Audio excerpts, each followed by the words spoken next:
Hello students, I Dr. Shishma Kushwaha welcome you all into the series of financial management, the subject of BBA LLB second series.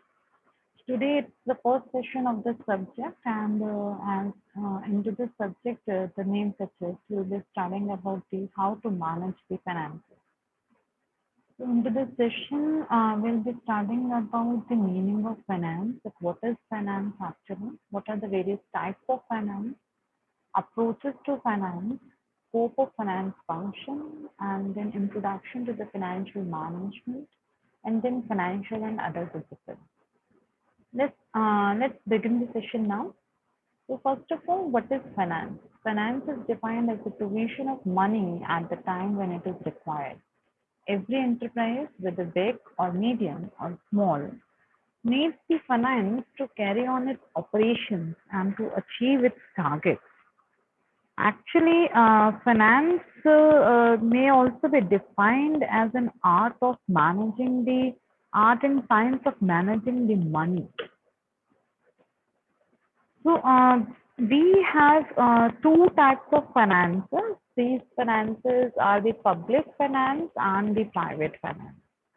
So, public finance is the finance which is available, which is to be required for the public undertaking, and the private finance which is required for the personal finance, or we call it as the individual finance.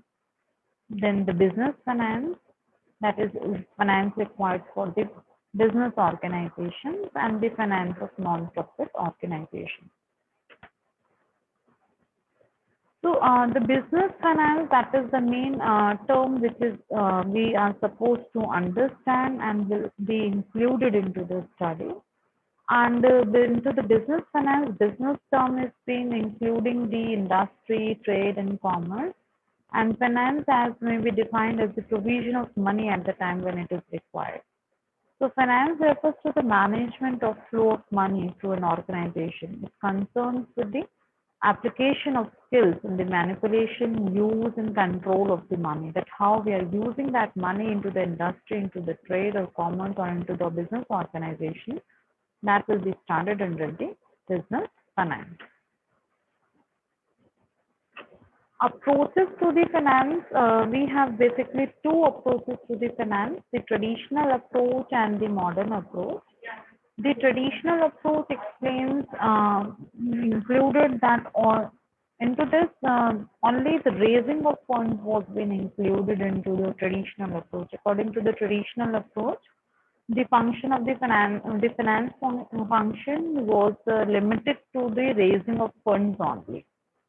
But into the modern approach, it has explored or it has expanded the function of the modern approach, and it included from the raising of funds till the uh, raising of funds till the investment and till the controlling of funds. All the decisions were related, and the dividend decisions, how we are spending the money, how the investment decisions have been taken, all these decisions have been considered into the financial management or finance function only. The scope of finance function, the scope of finance function will be including the three basic decisions, that is the investment decision, financing decision, and the dividend policy decision. The investment decision relates to the selection of assets in which the funds will be invested by the firm, and the assets can be required into two categories, the long-term assets or the short-term or current assets.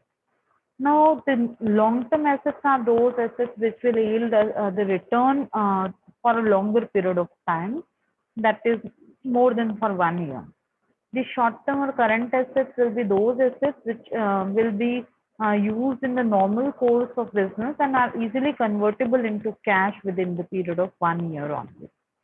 So the first of these will be involving the financial literature as the capital budgeting. So the aspect of financial decision making with reference to current assets or short-term assets is popularly be termed as the working capital management. So into capital budgeting, we'll be taking as capital budgeting is a crucial financial decision. So into this, we'll be selecting the asset or the investment proposal or the various course of action whose benefits are likely to be available into the future over the lifetime of the project. The long-term assets can be either a new or old or existing one. So the first aspect of the capital budgeting decision relates to the choice of new asset out of alternative available into them, or the reallocation of capital when existing asset fails to justify the funds committed. So we have to consider whether an asset will be accepted or it will be or not. It will depend upon the relative benefits or returns associated with it. So the measurement of the capital of the worth of the investment proposal is therefore a crucial decision which is to be taken into the capital budgeting exercise.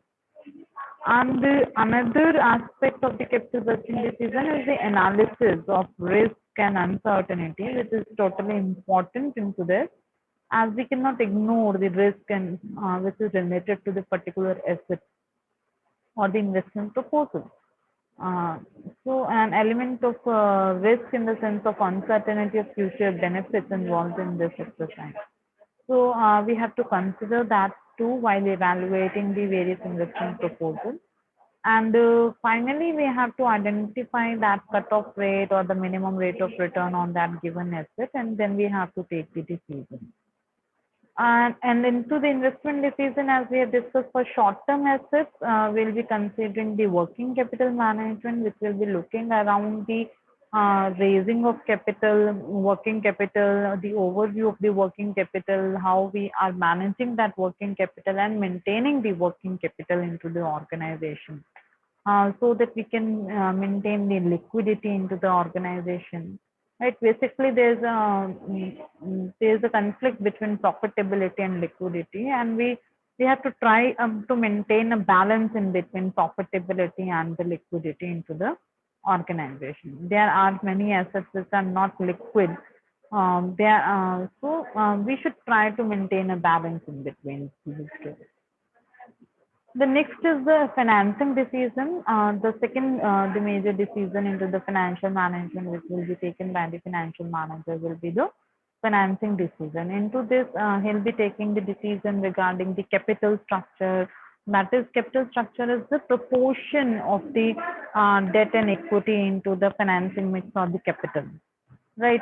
So he'll be deciding about the financing mix or the leverage, how much the capital should be there, how much means what should be the optimum capital structure. So this all will be decided through the capital structure theory, and we'll be taking the capital structure decision, which will be starting into the unit 3. Then at last, we'll be taking the dividend policy decision. Dividend policy decision, this is the third major decision area of the financial management, as according to the modern approach has started that now all these investment financing and dividend policy decision are there into the or falls into the scope of the finance function. So the third major decision area of the financial management is the decision which is related to the dividend policy. So what is dividend? First of all, we should understand dividend is the return which we are paying to our shareholders. So two alternatives are available in dealing with the profits of the firm, whether they can be distributed to the shareholders in the form of dividend or they can be retained. So now we have to decide, being the manager, being the financial manager, we have to decide that how much should we pay as the dividend, how much should we declare as the dividend to the shareholders. So that means we'll be deciding the dividend and dividend payout ratio too. So into the dividend policy decision, we'll be considering the various aspects or various factors which will be determining the dividend, how the competitors are paying out the dividend. We'll be considering all those aspects into the dividend policy. Then what is financial management actually now? According to Gutman and Dougal, business finance can be broadly defined as the activity concerned with the planning, raising, controlling, and administering the funds used in the business organization. So finance and other disciplines. As finance cannot work in an isolation and it is been interrelated with other disciplines too. So how it has been interrelated with other disciplines? What are the various disciplines which are interconnected with the finance, and how we'll be having a connection with all other disciplines? Let's have a look into this. The first discipline which we'll be looking into or which will be having an impact on the finance, that is the economics. How economics will be having an impact on the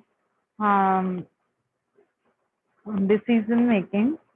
So economics, as into the economics, we'll be looking about the value of money. We'll be looking about that national income. We'll be looking about into the economics. We'll be studying about that into the economics. The various decisions have to be taken. That how that business organization is supposed to earn that money, right? So will be taking all those decisions, and we'll be looking at all those concepts of economics into the this finance. Then accounting as finance cannot be taken, as the decision of finance cannot be taken in isolation. Again, it needs the base from the accounting aspect, because it will be taking the various information from the accounting people. It will be taking the information from the financial accounting. It will be taking the help from the management accounting, corporate accounting, because they'll be providing us the base for the budgeting. They'll be providing us the help to identify that how much expenditures do we have in through financial accounting. It will be helping us to identify that how much profits do we have, and accordingly we can how much dividend we can declare. So all those decisions can be taken with the help of accounting only. Marketing, again, marketing is a function which will be affecting the finance. As into the marketing, we'll be studying about that how we are going to promote. So marketing will be looking into the finance from the financial department, and financial department will be looking about the various expenditures which they are supposed to make into the marketing of the firm. So do we have those much of funds into the organization, and how much funds do they need to raise for the marketing, and how much extra funds they'll be needing? They'll be getting all that information from the marketing department. The next is the production. Production is means again they'll be looking into, they'll be requiring the acquiring the requisition from the production department, that how much funds they'll be needing for the production, how much funds they need, and how much funds do they need to raise for the production.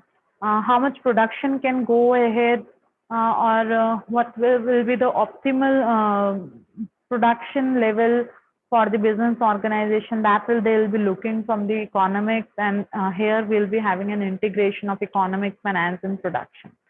So and then they will be releasing the funds for the production department, and they'll be doing the production further.